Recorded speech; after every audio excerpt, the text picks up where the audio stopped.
Today we'll take a look at the Ski-Doo Rev Gen 5 600R E-Tec engine under the hood. We'll start by opening the side panels and lifting them to remove them from the snowmobile.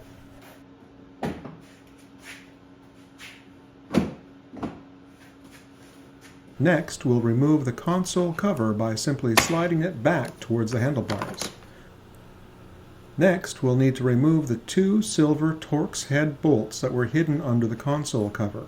I'm using an impact driver for speed, but these bolts have a very low torque specification, so be gentle. These silver Torx bolts have no washer. Next, we disconnect the two easily accessible electrical connectors. These are the only two connections you need to remove before pulling the hood off your Gen 5. There are only two more Torx head bolts holding the hood on, one on each side just above the suspension. These are also silver, but unlike the console bolts, these have large washers attached to them. Remove one bolt from each side. We'll also have to loosen the air box clamp bolt, but do not remove this bolt. Just loosen it until the metal clamp is no longer tight. With 4 bolts removed, 2 connectors disconnected, and the air box clamp loosened, we can now remove the hood by sliding it forward and lifting it. Place your hood somewhere safe where it won't get damaged. Now we can finally see the 125 horsepower direct injected 600R E-Tec engine.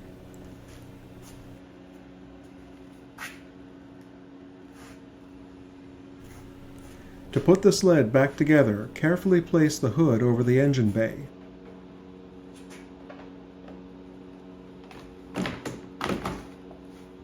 Start by lining up the plastic tabs near the console, then line up the plastic tabs at the nose. Slide the hood back, make sure all tabs are in place, and make sure your air box has seated with the intake. Now we'll reinstall the 2 Torx bolts with washers, securing the hood just above the suspension. Remember, if you're using a power tool for this, be very gentle.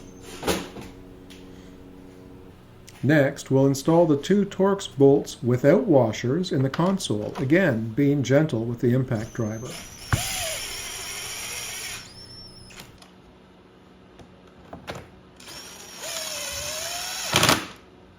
Reconnect the 2 electrical connectors. They'll seat with a solid click.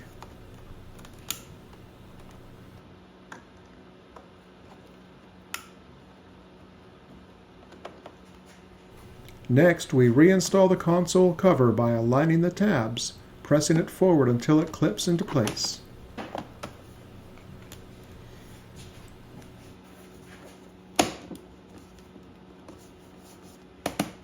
Now we can reinstall the side panels by lining up the 3 tabs with the openings in the bodywork, sliding the panel down, then closing and latching it. Same deal on the left and right sides.